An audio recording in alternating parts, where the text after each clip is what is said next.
Big game coverage live from Los Angeles. Powered by AA Best Bail Bonds, Nearside App, Texas Cheer Liquor, and Southern Recipe Small Batch Pork Rinds. Second it takes. The Blitz with Joe Reinagel and Jason Minix. San Antonio Sports Star, ESPN 1250 and 103.3 FM.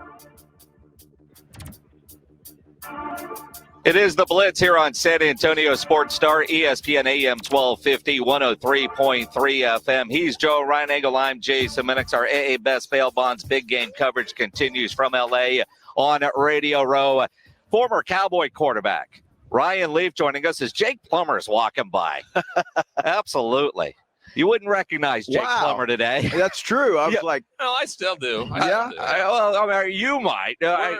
He's an Idaho guy. I'm a Montana guy, so we've known each other for a long, long time. I imagine you have. Ryan Bleav, I mean, everybody kind of knows your story by now, and you know, we've gotten to know each other a lot better throughout the years. Dude, you are killing it now in the broadcast world. Well, I love working. You know, I love doing that, and people are giving me opportunities, and you know, I'm not going to say no. If I'm asked to do whatever I can, I'm doing it. And like I said, I'm just lucky that people are giving me an opportunity because I love sports. I've probably forgotten more football than people remember, you know, and so or know. And it helps, and it's something that gave me everything in my life, and it's cool way to give back. Yeah, Ryan, when you look at this place here in Los Angeles, Radio Row, you're doing a lot of radio here.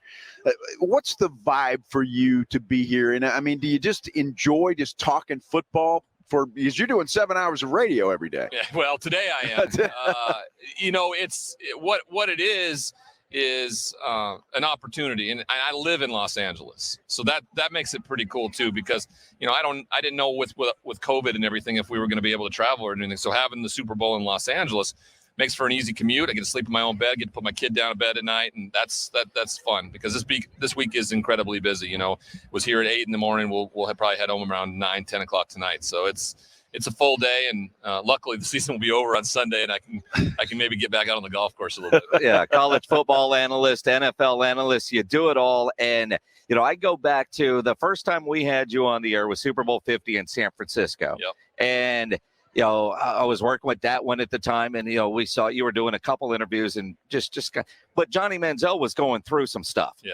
Well, everybody knows your story. You've gone through some stuff, and it was it difficult then kind of talking about what you're doing now? Now you've got a podcast called The Bust Podcast. I mean, you're owning the fact that, but you've turned a negative into a positive. Well, I'm an incredible businessman, and I knew that would market really well, and that advertisers would eat it up, and that pundits would be like, "This is awesome," and it's been that case. So at least I know what I think I know I'm doing is right.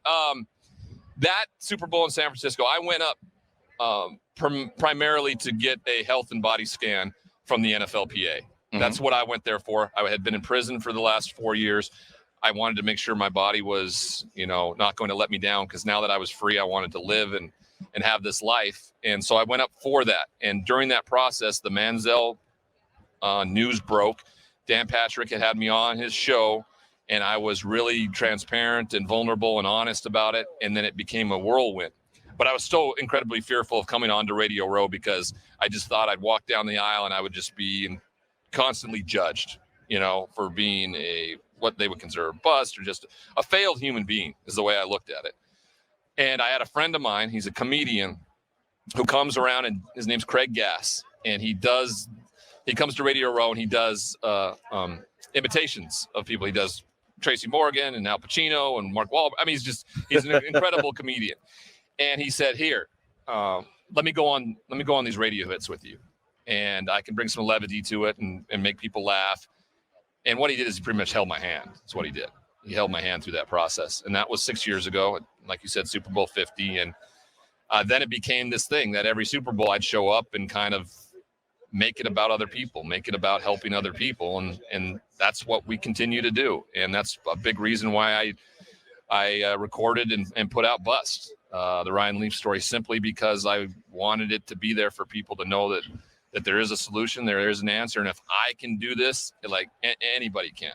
Yeah, Ryan, when you look at that, and you are doing a lot, I mean, your career is taking off, you're very successful there, but you are giving back a great deal. What was it that made you want to do that so much? My roommate in prison. He I didn't change at all in prison. In fact, I got worse. I was angrier. I was more fearful and judgmental and everything like that. And he just one day, I don't know, he felt comfortable enough to confront me and said, you have value. You don't understand the value that you have, not only for the men in here, but for when you get out, because you're going to get out at some point, Ryan. So, get your head out of the sand, and you're coming with me down to the prison library, and we're going to help prisoners who don't know how to read learn how to read.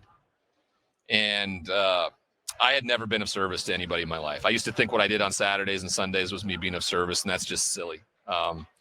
This would be the first time in the worst possible environment where there were two men, grown men, who had messed up, and now we're in the worst possible place they could imagine, help one another, essentially. And before I knew it, I was sleeping better. I was more personable. I was talking with my family more.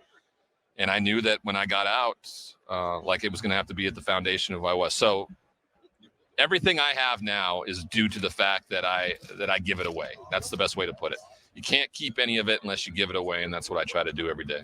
Ryan Bleav joining us here on the Blitz, live in Los Angeles on Radio Row. And you've done so much, the podcast, the Bleav Network, everything that you've been doing, but analyzing football and college football. Washington State legend.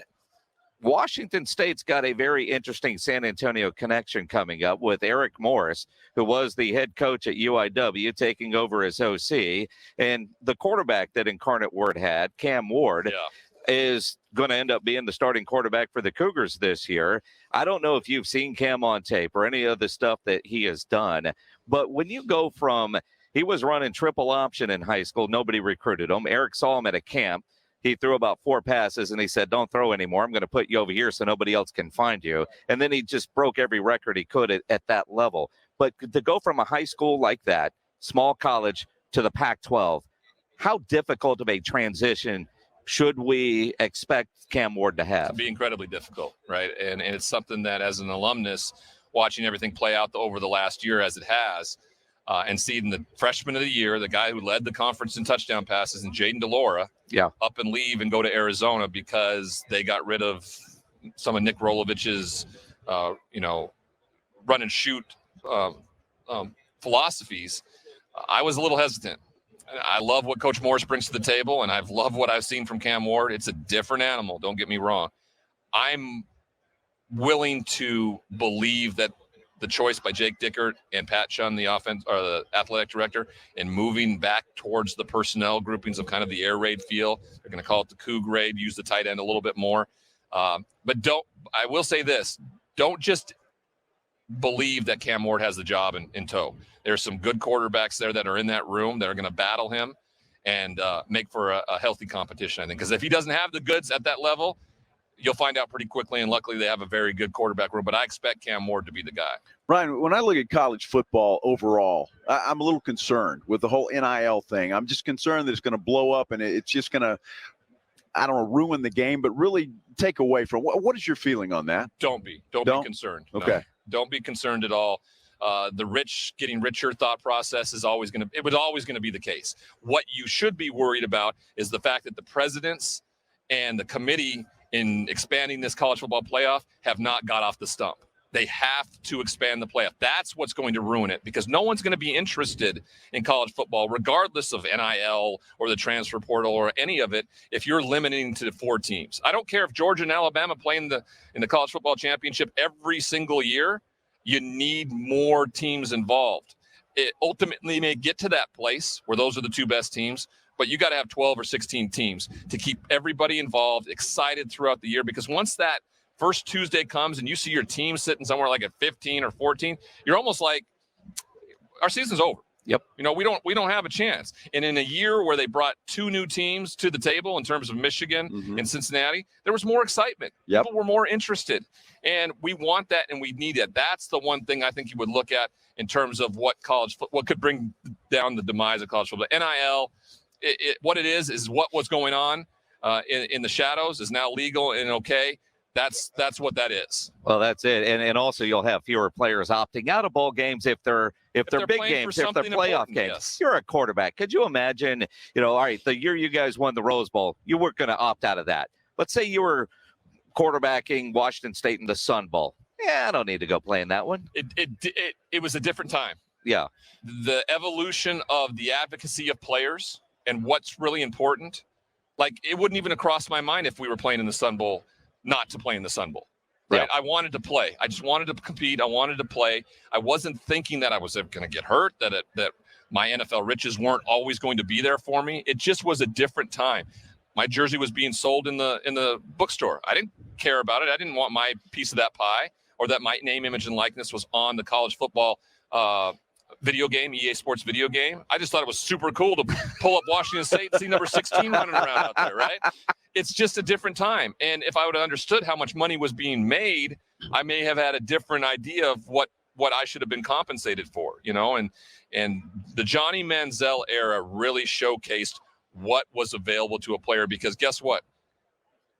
Most guys aren't going to play in the NFL. And in Johnny's case, it was, one and done pretty much in the NFL. Yeah. The amount of money he could have made in college because of how good of a player he was, that could have set him up for life, right? And those opportunities need to be present for those that are going through it right now. The bowl system, you talk about that, and I guess it is predicated on the playoffs, so you explained, but it just doesn't seem to have the same that it used to. It used to be New Year's Day. You were sitting down watching college football all day. Now it's like, Well, I think if you go look at the ratings, that isn't the case. I mean, there's a reason why ESPN has bought up and made every possible bowl game there is and continues to fill it, because, people are watching it on TV. Now, they may not be going to the games, right? There may not necessarily be destination places for this. The Rose Bowl is always going to be the case, right? It's going to be at 2:30 in the afternoon on New Year's Day, and that's just the way it's going to be. Sun going down on the San Gabriels, the echoes of Keith Jackson in your ears. That's what it's always going to be. The college football playoff now brings a different kind of situation to the table, which I think when they expand, they need to allow those quarterfinal games and even possibly semifinal games, in my opinion, to be played in the home stadium on campus. I think that would make for an unbelievable atmosphere. I think it would. And an unbelievable atmosphere is always the Super Bowl. In your backyard, obviously, this year. Who do you like on Sunday? I haven't quite decided. I'm going to go watch the guys practice and just kind of see if Uzama's going to go for Cincinnati. I think that's a huge injury we got to keep an eye on in terms of what that tight end can do down the middle of the field. I think if you're a betting man and you like to do that type of thing, I like the Bengals plus 4.5. I just do. I think they are going to fight tooth and nail. I think this is a close football game. If it comes down to the kicking game, I think that Cincinnati has the better kicker, as he's clearly showcased this year. But I'm afraid of that porous offensive line and how they're going to hold up against Aaron Donald and Von Miller and Leonard Floyd. That's the bigger question. Now, it hasn't mattered, right? He's been sacked 9 times in a game against the Tennessee Titans and still found a way to get it done. They have to be better in the red zone too. They have been really bad during the playoffs. They've kicked I think the kicker's got 4 field goals in every game he's played it, right? So they've had to settle 4 field goals, and they need to get in the end zone if they get down there. So those are the 2 really factors I'm going to be looking at. Which defensive line can move their quarterback off their spot and make them make mistakes? Well, the Rams don't like a big lead, Ryan, because they tend to blow that quite often. That's what I told them after that Tampa Bay deal. I said, you need a game where you got to come from behind, or you're just going back and forth. That's where Matthew Stafford's wheelhouse, it feels like. So it would not bode well, I think, for the LA Rams if they got out to a big lead, because Cincinnati and Joe Burrow, they like coming back. Yeah. Yep. Yeah, it's crazy. NFL and college football analyst at the Bleav Podcast Network and host of the Bust Podcast. I'm glad you named it that, man.